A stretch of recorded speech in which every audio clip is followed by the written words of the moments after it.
Welcome everyone to the Sports Club Development webcast series brought to you by Wyndham City Council. My name is James Robertella and I'm the Inclusion and Participation Officer here at Wyndham City. We'd also like to take the opportunity to welcome Sally Cook. Thanks, James, and hello to those listening in today. My name is Sally Cook and I'm the Volunteer Development Officer at Wyndham City Council. I'd like to begin by acknowledging the traditional custodians of the land on which we virtually meet today and pay my respects to their elders past and present. I extend that respect to Aboriginal and Torres Strait Islander peoples listening today. Thanks, Sally. This series looks to sit down with Wyndham Club residents, representatives, I should say, and subject matter experts to discuss topics which aim to support and upskill our local sporting clubs and associations. And I think today's topic is a really important one and goes to the real essence of what running our sports clubs and association means for the local community. Today's episode is around how to attract and engage volunteers. We have some really exciting guests to introduce and help us navigate through this particular topic. So I would like to take the opportunity to welcome Lindsay Phillips from the Point Cook Soccer Club. Lindsay is the current president of the Point Cook Soccer Club and has been involved with the club's committee for the past 12 years. Over that time, he's had a number of volunteer roles, including treasurer, vice president and president most recently. The Point Cook Soccer Club was established in 2008 and fields over 35 teams in the community-based soccer leagues in both male and female competitions for young kids under sevens all the way to those over 35 as well. Welcome, Lindsay. Thank you, James. Glad to be here. Looking forward to it. And I'd like to welcome Jenny Holiday from Non-Profit Training. So Jenny comes to us with vast experience in the volunteer space, having been and still is a volunteer. She's run teams of volunteers in her working life in environmental charity, the Olympic Committee, as well as sporting committees and boards. So now with Non-Profit Training, Jenny works with volunteer managers and groups to enhance their volunteer programs. As well as this, Jenny's sporting career has been sustained by volunteers who have supported her and her sport. She is an Olympic bronze medalist in the sport of softball and is an inductee of both the International and Australian Softball Halls of Fame. In her time, renowned to be the fastest pitcher on the planet, Jenny now saves her pitches to recruit volunteers to charities and other groups. So welcome, Jenny. Thanks, Sally. It's great to be here with yourself and Lindsay and James. So today we're going to unpack how to recruit, recognise and retain volunteers. So first we're going to look at recruiting volunteers. So Jenny, perhaps we can hear some thoughts from you on one of the first things that clubs should be considering before they even recruit volunteers. Yes, Sally, there's lots of things to consider. In the busy life of a sports club, the last thing people want to do is to sit down and be still. But of course, planning is a key to recruiting, retaining and attracting volunteers. So it's plan, and it feels like taking the time out when you don't have it to take. But in the long run, having a really good volunteer plan and setting up the framework for volunteering really saves a great deal of time and effort. So it's good to think about that and the preparation you need to do in order to be well planned. So you might think that you're looking for the right person for the role, and they're more likely to be engaged with the club if you're well prepared and you have strategies to welcome them and to really inform them and induct them well so that they feel comfortable rather than being thrown in the deep end. So that's a key to being prepared, but also being ready. Along with you, Sally, you would have heard a lot of volunteers saying, I volunteer, I ring up and I respond to the call out for volunteers, but when I do call out to them, I don't hear anything back. So it's really important that clubs are ready to respond as quickly as possible to anyone who's interested in being a volunteer. And that means making, first of all, making them feel happy and welcome about being a volunteer, but also talking them through the different roles that you have and understanding their motivations. We always know as a sports club why we need volunteers and the benefit of being a volunteer, but quite often we forget it's about the person. And so connecting with them and understanding their motivations really helps you to put them in the right spot within your organisation. They might be an accountant by day, but they may not want to be the treasurer. They might want to be involved and develop different skills. So it is important for you to be ready, respond quickly, and make sure that you're putting the right volunteer in the right place. That's great. Thanks, Jenny. And I think what you're saying is to be, when you're being prepared, I guess we'll be unpacking what that really means. You know, what does that mean? And I think we'll find out in the coming minutes. So thank you for that. But a common mistake people make when recruiting volunteers is suggesting that anyone is suitable for a vacant role. And I also think that's a common mistake, is to put it out there that the club needs help, but they don't really explain necessarily why they need that help, who's it going to benefit, what's it for, what the specific tasks are, and how much commitment people have got to give. So I just wondered what your thoughts were on that, Jenny. Sally, I think that you're right, that there is a common mistake that we get a little bit short of volunteers, and so sometimes we reach out in desperation. But an ill-suited volunteer within a club or within a role means that sometimes you lose a lot of your really great volunteers, because if they're not right for the role and they're not the right fit and you don't manage that effectively, you can lose more than just them. You can lose a whole bunch of other support systems from your club. So it is, while we're all looking for volunteers, it's really important that we think, is this person the right fit? And again, going back to my thoughts about what motivates them, why do they want to come to the organisation or to the club, finding that out so you are putting them in the right place for both you and for them, and it saves a lot of pain later on. But there's lots of great strategies that you can start to put in place, and I know that Lindsay will have tried lots of these to help to recruit volunteers. And some of those are simply tapping people on the shoulder and recognising what skill sets you've seen in them. So a good tap on the shoulder is always a confidence booster to people, but it's not worthwhile tapping someone on the shoulder and just saying, we need a volunteer. It's like BHP putting an ad out to say, we need new workers. What is it that you need? What skill sets are you looking for? How long is it going to take? So that you're really clear about your expectations and what they're getting themselves in for. We'll know that when people are asked to join a committee, sometimes they think, oh, I'm going to be stuck here for 100 years. So it's good to have a breakdown of little bite-sized tasks. Don't ask new volunteers to do too much to start with. So don't put a call out for someone who is looking after communications, because for a busy sports club like, for example, like Lindsay's, that could mean Facebook, it could be mean the website, it could be newsletters. So there's a lot involved in that. Try to break down all of the pieces of the puzzle around the communications and try to find a few different people to work together to bring that whole communication strategy or plan to life, rather than just one person, because it is a big job. Remember that volunteers are looking to give you their discretionary time, and so there needs to be something in it for them. They want to be getting a benefit by using the skills, feeling like they're adding value, contributing to the community. So it's really important that we put them in the right spot.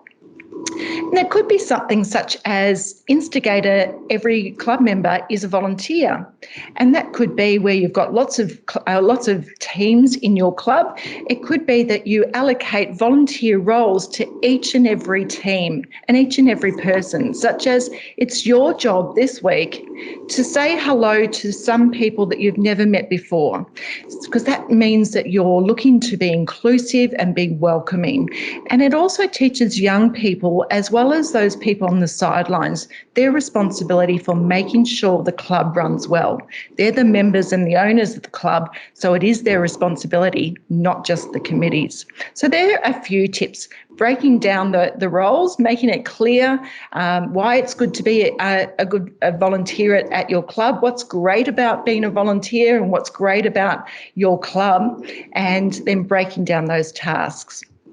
That's great. Thanks, Jenny. So how does that resonate with you, Lindsay, as someone that's the president of a soccer club? How do you go about recruiting volunteers? Yeah, look, it's a very challenging task, and unfortunately, sort of these days, it does tend to be something where you have to be proactive and go out and try and find volunteers. We don't, unfortunately, we don't find a lot of people that step forward, voluntarily, as it may, which sounds a bit odd, but look, a lot of what Jenny said is spot on. We've got to have specific roles for the volunteers, so you need to be able to target a specific role, and we do obviously have a number of roles. We tend to have committee sort of based roles, which is sort of the running of the whole club.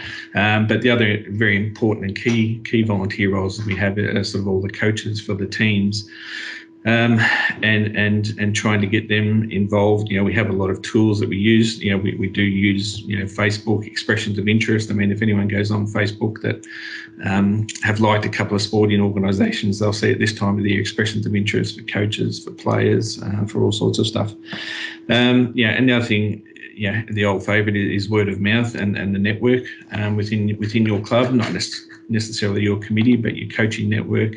They have friends that they know that coach and stuff like that as well. So that's another way to say, someone might come up to you and say, oh, a mate of mine used to coach here. He's moved, into the area and is interested in coaching the team this year. So from that, you sort of then make that contact. And it is important. We do as much as possible have a sit down face-to-face chat with anyone that's intending on taking on, whether it's a coaching role or a committee role or whatever it may be, and just to see, I suppose to explain to them what is expected from us for someone doing that role, and just to sort of understand a bit about what their experience, what their background is, and what, as Jenny said, what skills and experiences, they may have. So, we particularly like, school teachers and that type of thing, because a lot of the teams are all kids. Mm-hmm. So someone that's a school teacher has a natural skill set in being able to control and manage kids, which is, it's not just about the football. There is that side of thing, but you can teach people that side of things. But we have a lot of our volunteer coaches and that sort of thing. You tend to find are parents of they have a son or daughter playing in the team, and generally their motivation is that they want to be involved in their son or daughter's team, and they'll tend to be players that have maybe played previously, or have maybe played AFL. So coaching is a skill set in itself, and you can adapt that from one sport. Whether you've coached at cricket or football or netball or softball, whatever it is. You can sort of adapt that coaching mentality to any sport. So, and obviously offering support, support to any volunteer is very important. I mean, there is no, I've yet to find one yet, there's no perfect volunteer. They need support, they need training, they need to have someone. So this year in particular, at the club, we've just sort of implemented what we're calling a technical coaching group. So we've identified about half a dozen coaches at the club that have experience, that they have relevant qualifications. So the more experienced, the more qualified coaches that have been at the club for the past few years. And they're sort of putting together a panel, and they're sort of being used as mentors for all the other coaches at the club and any new coaches that come in, and sort of helping them with how they run training, session plans for training sessions, what drills they might run, and all this sort of stuff. So, and trying to foster that communication and camaraderie amongst all the coaches. So it's not just a single coach by himself, as Jenny sort of said, they feel alone or stranded or whatever. It does make it more difficult. But if they feel, well, I know there's 35 other coaches here at the club, so I can work with them or speak to them, talk to them, get ideas from them, certainly makes it a lot easier. So that sounds perfect, because they're getting that support that they need. I think some of the things that you said then that stood out for me was about really marketing your roles, making out, like really thinking about, well, if I became a coach, what skills am I going to gain from that? And marketing that out there, because you'll be surprised how many people will kind of go, oh, I hadn't thought of it that way. Yeah, I'm going to get those skills. And particularly young people who can then use those skills when they're applying for jobs. They can put it on their resume. They can ask for references. It's perfect for younger people. So it really is about becoming a bit cleverer, I think, about how you think of your roles, and that it can actually really benefit people, and turning it around that way might help. So, Jenny, I'm curious also to think about or explore the idea of going outside of the club and how you might recruit outside of the member base or the club. Sally, that's a great idea. Lindsay's already talked about the transferability of skills, looking at utilising the kid wrangling skills of teachers. And there's lots of transferability from different workplaces. And it might surprise a lot of people who have been around sport for all of their lives that many people just don't know where to go to start volunteering. Because it's part of our ethos and the way we do things around a sports club. But there's many people who are not connected to their communities like sporting organisations are. And so it's great to think about, well, how might you reach some of those people who are really keen but they've just never been asked or don't know where to go. So think about where they might hang out.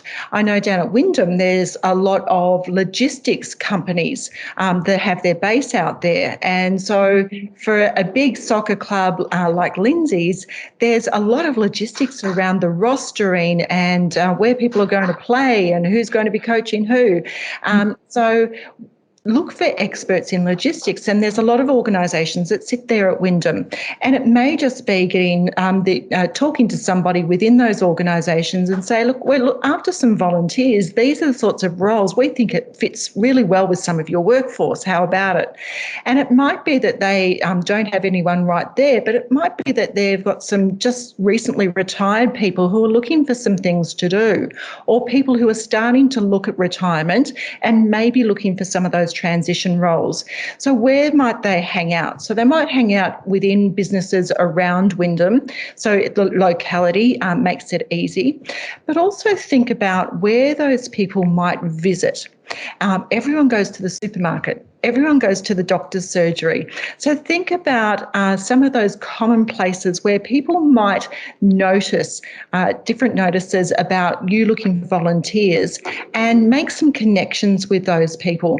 I know doctors quite often suggest to their patients that they need to get connections, because we know that volunteers are happier and healthier than the rest of the population. And also doctors are looking for ways to connect there and make their patients happier. So that might be something that you think about as well. Also, don't forget that sometimes volunteers don't like to be idle. So if you're a winter sport, think about connecting with some of the summer sports around your area and say, well, do you have any good umpire mentors who might be able to help us, who are doing their job well at your organisation, but might be able to help us to mentor some of our new referees or our new umpires? Think about the men's sheds that might be around that where they're looking for maintenance jobs or where they can connect with others in the community. So men's sheds are a good idea. So there's lots of different ways that you can connect with businesses and other community groups. And again, it's plan, because when you take time to think about the possibilities, they suddenly reveal themselves. And but it's because we're so busy in our sporting clubs that we don't take the time to sit back and have a look. So it's good to have somebody within your club who has the responsibility of driving the volunteer plan and making sure all of the committee and others within the club are thinking about the different ways that you might do volunteering, and particularly from outside of your regular source. There's some really good points there. I love that. And I mean, from my point of view, I think of a sporting club, I think, I wouldn't just approach the sporting club and say I'd like to volunteer. You tend to think it's only people that are involved in that club because their children are there. I know when my children played tennis, I was a tennis umpire. You just do that. But, how do you reach those people that are not, and how do you make it welcoming and say, well, you don't have to be, your children don't have to be at this club to volunteer. And I think that's key. And what about newly arrived migrants that want to connect and feel part of the community? They might be, so it's tapping into those networks to get them involved. Absolutely, Sally. And sometimes they don't have a place to meet. So what better place to meet than a sporting club where they can connect with others that they haven't met before? So there's that natural alignment with the club already if they know the venue. If you're offering it out for free to a group, that means that they're welcome there, they feel welcome there, they know the venue, and that's half of the issue overcome, isn't it? Yep. Another important place that the community and volunteers may be readily available is our community centres and libraries as the real connection points. And we'd certainly encourage the local Wyndham sporting clubs to get in touch with their local community centres or libraries to identify anyone that has potentially put their hand up. Absolutely. To want to volunteer or may have some extra time on their hands. And I think, if you're looking for those contacts and don't have them, please reach out to the Sport and Rec team, and we'd be more than happy to connect our clubs with those representatives as well. As long as you know what your roles are and you've broken all your tasks down and you've got your role descriptions, you're good to go. I think we're over to you, James, now for recognising volunteers. Fantastic. And I think this is a really important element to it. And what I've heard from Jenny and Lindsay so far is, the value that they put on volunteers. Without volunteers, essentially our clubs are not able to function. And that means, the kids aren't able to play, women, girls, older adults, whoever might be playing their sport.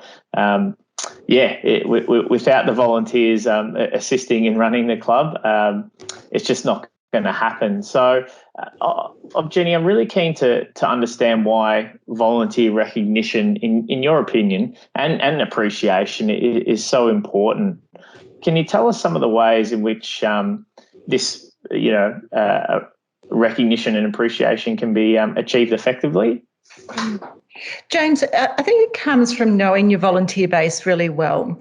There's some people who do like very public recognition and others that would just turn them off completely if they were recognised for the work that they're doing. So it is about getting to know your volunteers and how they like to be recognised. But everybody does like to feel appreciated, particularly where they're giving their time where they could be doing something else. So it can be as easy as getting some of the kids together on their phone and just sending a thank you message to Jenny to thank her for filling in at the canteen today. Isn't that a lovely way to use technology? But there's other ways, interviewing them and for the role that they're doing. Sometimes they don't like to necessarily be recognised, but you could say, well, Lindsay, as a fantastic volunteer at this club, we want to do a little quick interview for our Facebook page to talk about what the role entails, how did you get into volunteering, and what you've got out of it, because you're doing such a great job at our club. So not only is Lindsay then sharing his expertise and the inspiration that he gets from volunteering, but it's also thanking him in a way that's not necessarily that big pat on the back if Lindsay's a little bit intimidated by public recognition. But others do like to be recognised, and sometimes that's on a Facebook page. Sometimes it's on when you have your annual events, whether it's your annual general meeting or a presentation night at the club. Sometimes it's really good to put aside a section to recognise your volunteers, and it might be just a certificate that's easy to print off and produce these days, just within your own volunteer database, and send it out to them, or just to recognise them by presenting them in front of their team if it's a coach. So it is about getting to know the person and how they like to be recognised, whether it's through potentially giving them a fee waiver, or it might be that you give them some of your merchandise for free, just to thank them. So there's lots of different ways that you can do it on the quiet, as well as ways that you can really put it out there. And let everybody know that volunteering is really good to do at this club, and hasn't Lindsay done a great job. But there's also ways outside of your own club structure. I know Sport and Recreation Victoria have a volunteer recognition program, as does the Victorian government, as does the Australian government. And Sally, you also recognise your volunteers there at Wyndham, which is fantastic. So there's many, many ways to do that. And I'm sure that Lindsay has some ideas as well. Yeah, well, a lot of what you've mentioned there is exactly the type of thing that we do. It is, it's obviously these guys are doing the role because they want to. They're not expecting payment, or they're not generally expecting anything in return, which is what you'd expect. And but it is right, and it's appropriate to obviously recognise and thank them for all the work that they do through the year. Some of it quite often is very thankless work, particularly in the middle of August when it's about 2 degrees outside. It's salt, the wind's doing about 40 kilometres an hour, and it's an icy rain. So we do all those sort of things. So all our coaches and assistant coaches and stuff like that, we give them all free apparel, so they all get a polo and track suits, and they get a nice big warm jacket to try and keep them warm during those winter nights. We offered, we waive the fees if they have children playing at the club. We'll waive some of their fees as well, which is not inconsiderable, unfortunately. And then other simple things like, maybe a barbecue, a beer or something like that, maybe at the start of the season, to try and get everyone together, and then sort of a thank you at the end of the season as well.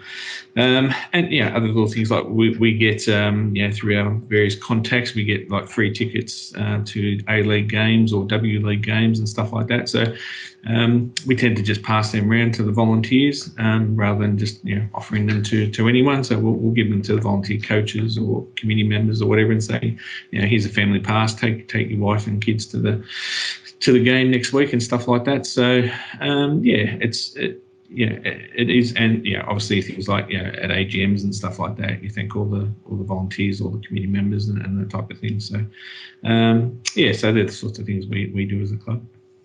I think in a sporting club environment, you've got a perfect opportunity to educate the children about volunteering and what it is to volunteer, and getting, I love the idea that Jenny had, where the children may, send her a text message thanking her. I think that's a really powerful way to thank, the grown-ups, the parents that are doing all the work behind the scenes, and for the children to understand what that really means and what they get out of it. So, that's a great way of getting them involved. So So now we're moving on to retaining volunteers, which kind of links to a lot of what Jenny's already said about recruitment. I think if you do recruitment well, you're likely to retain your volunteers for longer, but what does that really mean? So it's an important aspect for clubs to consider, because it basically engaged, happy volunteers tend to stick around for longer. So Jenny, tell us what are some of the strategies that clubs can develop that will help with this? I think, Sally, what we started off with is breaking down the roles into bite-sized chunks. I know that quite often I get, we'd love to have you on the committee, we're desperate. Well, that's not a really great way of introducing and really inspiring people to be part of the organisation. Again, being really clear about the value that the person would bring. But if somebody takes an interest in being a volunteer at your organisation, do start off with small pieces. Quite often we say, oh, great, we'll give you this job, and it tends to be so big that pretty soon that enthusiasm wanes. People will buy in more and more if they're enjoying being around your club. So start off small, don't overload them, and then start to engage with them. How's everything going? Make sure that they know who to contact if something's going wrong or if something crops up that they weren't expecting. So always have that reporting mechanism so that they can be a really good feedback mechanism for your club. But also, if they're not enjoying something and they want to move roles or something's gone really wrong, they need to know who to talk to. If that's missing in your volunteer framework and their induction, then when that happens, they're going to feel stuck. They may not know who they should be talking to, and they might go to the wrong area to try to fix the problem. So everyone likes, just like when you start a new job, everyone likes to know the way you do things around here and how you can fix problems and what your responsibilities are, what decisions you can make. So being clear with all of that through a role description is really important. And people say, oh, they're just volunteers, they don't need a role description, this is not a big business.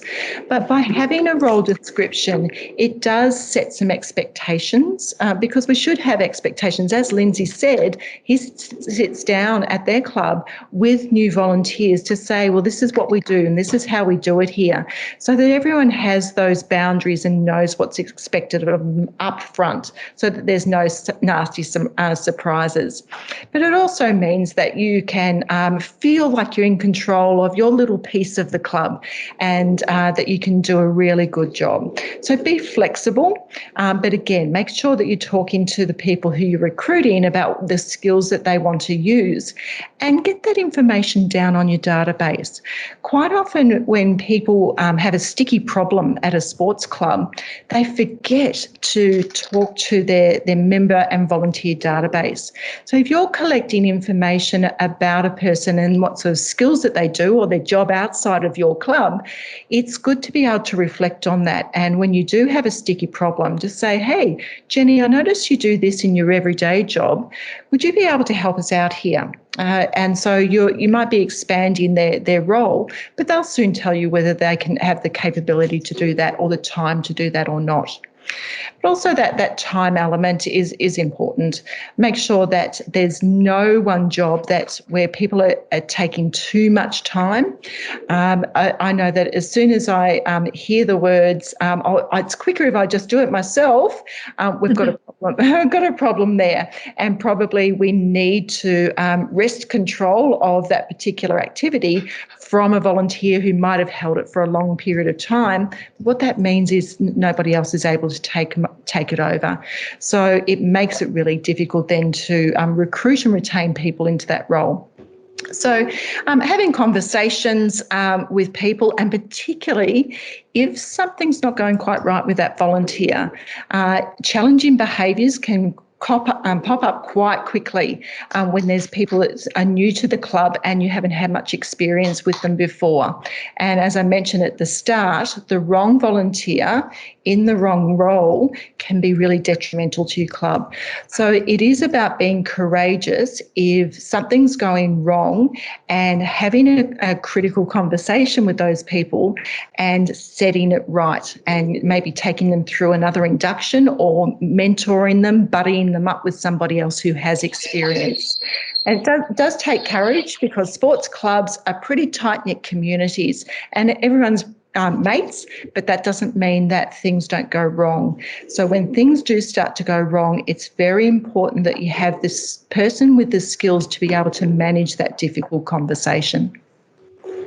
Yeah, and that's something at a club level that we've had to unfortunately deal with a couple of times, to say, look, maybe a coach or someone like that, we've had to say to them, look, we prefer that we're no longer at the club, because we don't think, whether it's their attitude or their mannerisms or the way they go about things, we don't think it's appropriate for our club and the way we'd like to do things. And some people are very rigid in the way they do things, because they've maybe only ever known one way. That was the way they were shown, when they were 8, 9, 10 years old. And now they're 50 and they're still doing it that way. So it's all about that flexibility and stuff as well, to say, okay, well, you might have someone that's got great skills. There's hundreds of examples out there of people that were maybe great footballers or something like that, but are absolutely rubbish as coaches. Just because you've played the game and you understand the game doesn't mean you're a great coach. And some of the best coaches in the world, in fact, have maybe never played at the highest level, because a lot of it is about the communication and being able to relate to their players or whoever it is, and not necessarily having the high level experience at playing at a high level. So yeah, that's definitely. And look, we obviously, but at our club, our biggest retention challenge is given what I sort of said before, is that a lot of our volunteers, 85 to 90% of the volunteers at the club are parents. So obviously we have the retention issue of when the kid stops playing, then the parent stops volunteering. So that can be very with the year we've just had, with a lot of kids not coming back and stuff like that. So that obviously has impacted on some of our volunteers not returning and stuff like that as well. So so lots of challenges on trying to retain. So you'll find that most people, they're doing the role, they're enjoying themselves, they're getting supported, they're being challenged. That's another thing as well. Sometimes you do a role, as Jenny if they've done a role for 2 or 3 or 4 years, it can become a little bit boring and maybe it's not a challenge anymore. So it's about having that conversation and maybe switching them to another team or another age group, or giving them some additional coaching, send them to do a C license course or something like that they can expand their horizons. Yeah, and Lindsay, you said that communication is the key with coaching, but it's also of course the key in communication in retaining your volunteers, isn't it? We're talking to your volunteers about how they're enjoying, how much longer they've got to go, so you can put a succession plan in place and buddying up. Committee often difficult to find, but saying, well, we'd love you to join the committee. How about you come on as a buddy for the treasurer or a buddy for the secretary, because they're going to leave in a year's time, and in that way you blood new volunteers in, but you're not without anyone and feeling that sense of desperation, as sometimes we do get if you suddenly have a vacancy that nobody wants to fill. Yeah. I feel like we've gone full circle and back to the planning, because it is all about planning. Yeah. What I'm getting, Sally, is that if we can focus in a lot more on our retention and setting the expectations and getting our processes and procedures really spot on for our volunteers once they're in the club, then it just makes the recruitment so much easier down the line. And at the end of the day, it's the challenge, and Lindsay's highlighted some, I suppose, some things that are out of our hands when people move on. But if we can make the experience of volunteering a real positive one, then that word of mouth, hopefully, as your favourite gym or your favourite restaurant travels through the community, you can really begin to set the expectation for those that are going to volunteer at whatever club it may be. But moving on, let's now explore how to manage the workload. And Jenny, you sort of touched on it a bit earlier. So I think it's really important that our volunteers don't feel overwhelmed when they're coming on board and executing their tasks that are needing to be done. How can clubs tackle this problem, Jenny? Yeah, I think it reinforces the importance of a volunteer framework, and that's having all of the documentation and your systems in place early. Yes, I know I'm going to say it again, planning, but it's critical. I was doing a piece of work recently where there was a lot of leaders in a leadership program, and many were desperate for ideas about how to attract volunteers. And one of them sheepishly said, "Oh, we're really lucky at our club. We don't ever seem to be short of volunteers, and people just constantly put their hand up." And when I asked her to unpack that, it was really about the fact that it wasn't luck at all. They had a really great infrastructure. They had a system of making sure that all of their members felt responsible for making sure the club was running really well, which is what governance is all about. But in the perspective of volunteers, it is about, I said to her, well, do volunteers know what roles are available? Oh, yes, we have a little map for them that shows the different roles that they could play at the club. And I asked her then, did you have a list of what those roles were and what were the responsibilities, and would they be reporting to somebody? Would they have to manage others? She said, oh, yes, of course we have that. Whereas none of the others had any of that infrastructure. So I said, well, what if I wanted to volunteer at your club? What would happen? And she talked in a very systematic way about the people that they would talk to along the way. They would talk to somebody else who was already a volunteer and had done something similar in that role. They would be inducted, and they would have a chief engagement officer that would help to welcome the volunteers and check in on them on a regular basis. They would even get formalised evaluations of the volunteer roles and any suggestions. So they had a very significant structure. And again, that might sound like it's a bit overcooked, but once all of that is in place, it's there.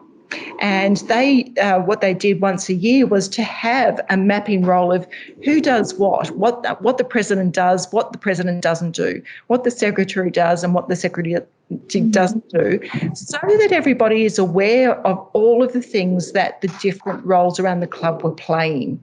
And so there's that takes a while to put in place, but there's some great resources. And I know, Sally, you have some excellent resources available at Wyndham for volunteers and volunteer managers to help get them kicked off. And likewise with Volunteering Victoria, there's some amazing resources that are available to help put that infrastructure in place so that people don't have to recreate it themselves.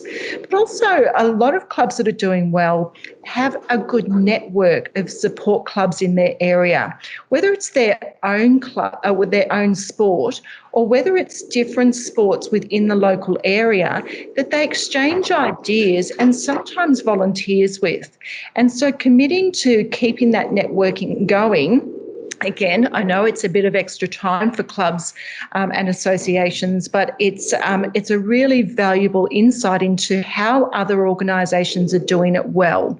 And when I come to talking about governance is making sure things are running well, and that's about clarity of the role, making sure you have a plan, making sure people know what part they play and what behaviour is expected. So having that, changing that culture of one person does it all. Lindsay, you would know, having been around the club for a long time, that there is an over-reliance on some people within the club, and trying to work out how you might break out of that cycle and break the pieces of the volunteering role up so that there's not that over-reliance is a really important part of succession planning, as well as retaining people so that they don't get burnt out, because we know what that burnout feeling feels like, and we know that volunteers get bit testy when they're tired and they're a bit overwrought by the volunteer role that they're doing. So get to them and communicate with them before that starts to happen. Yes, no, I definitely know that feeling well. The frustration and it does. It definitely swings and roundabouts. The roles can be really frustrating sometimes, and other times it's a real pleasure. But and you're right, and we sort of, I suppose, have to sort of manage the workload from a practical point of view for all our state coaches, for example. We certainly encourage them to identify an assistant coach, someone that can work with them, and that could be a mate of theirs from down the pub, or it could be one of the parents in the team or something like that, because generally you tend to find that there'll be one or two parents that aren't quite prepared to take on the lead coaching role, but they're happy to assist, and they might do that for a couple of years, and then if you find out that coach then the head coach doesn't return, then that person might be ready at that point to then step up. So that's sort of, I suppose, the succession planning that you were talking about, and having like team managers and stuff like that as well. I mean, football unfortunately is not just kicking the ball about. There is some paperwork and organisation, and making sure everyone turns up at the right time with the right top on, and organising who's doing the oranges or the lollies at halftime, and all that sort of stuff.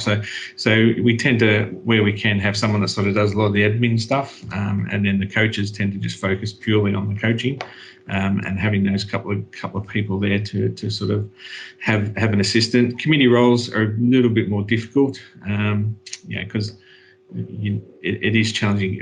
People, when they hear the word committee, they tend to, I think, shy away in fear, or run screaming in the other direction. And it is, like Jenny said, it's a matter of trying to sit down and talk to the people and explain to them what it is you actually want. Because I think, half the problem is that people don't know what the hell it is that committee members actually do in the club. And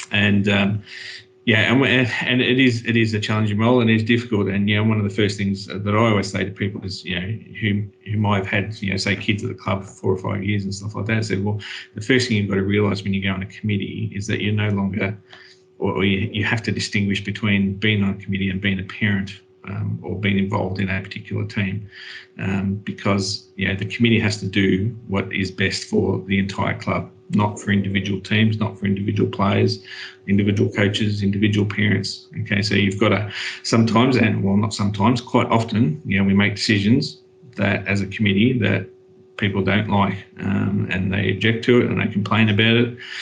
But of course, when you say, okay, happy for you to have input, come and join the committee and help us out, no. That sort of tends to shut them up fairly quickly, unfortunately. So so look, it is a bit of a challenge, but sort of breaking it down, as Jenny's highlighted, trying to and making sure people do have, there's no point getting someone on the committee and them not being responsible for anything, because they're just wasting their time. There's no point turning up to a committee meeting once a month. That's not really a contribution. Each of the committee members, we make sure they have an area of responsibility. It doesn't mean they have to do everything involved in that, but they're sort of responsible for overseeing it and making sure that whatever needs to happen happens. If that means telling someone else to do something, then that's what they need to do.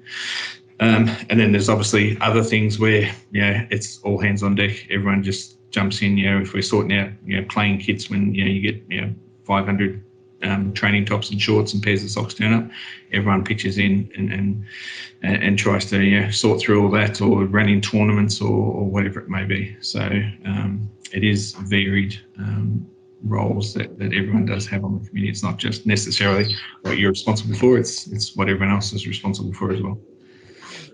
And I think another good thing with what we've learnt from the past 12 months is the role that technology can play. And, the notion that you have to be, face to face with people now is maybe going to be a bit different as we move forward. And the option of, especially for those working at home, being able to use technology to attend meetings, and encouraging clubs out there to learn from I suppose their learnings in over the last 12 months and embrace what opportunity technology brings as well. Yeah, absolutely. So before we close today, I'd just like to ask both of you to come up with your top 3 take-home actions or messages for clubs, I'm asking you to please keep it brief because we're at the end now, and so it's just a brief top 3 for each of you. So over to you first, Jenny. Plan.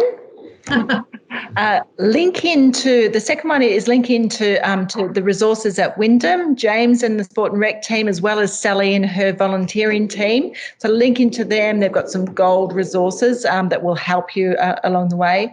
But also the third one is act quickly.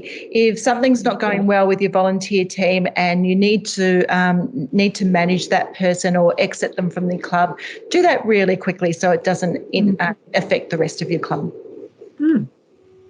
Great stuff. Lindsay. Yep, I would say so be proactive. So try and get out there and find people rather than waiting for people to come to you.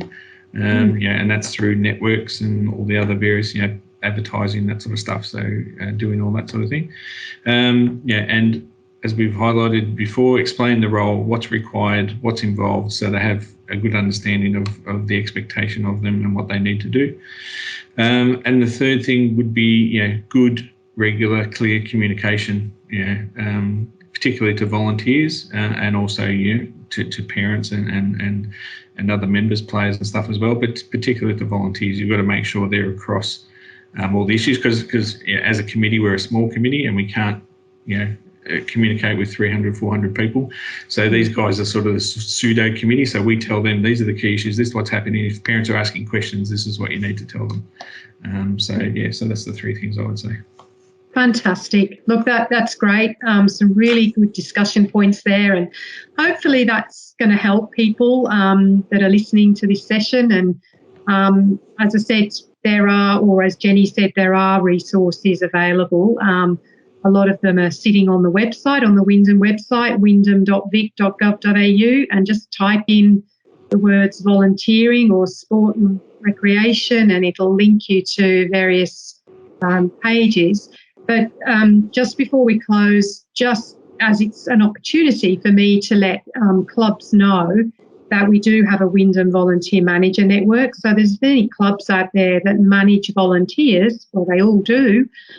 They can become part of that network. It's free to be part of the network, and basically it's managers of volunteers come together 4 times a year, and we network and discuss problems and have some training depending on what sort of topics they're after. So if anyone out there is interested in becoming part of that network, you just need to contact me. So you just ring Council's main number and ask to speak to Sally Cook, or you can email volunteers@wyndham.vic.gov.au.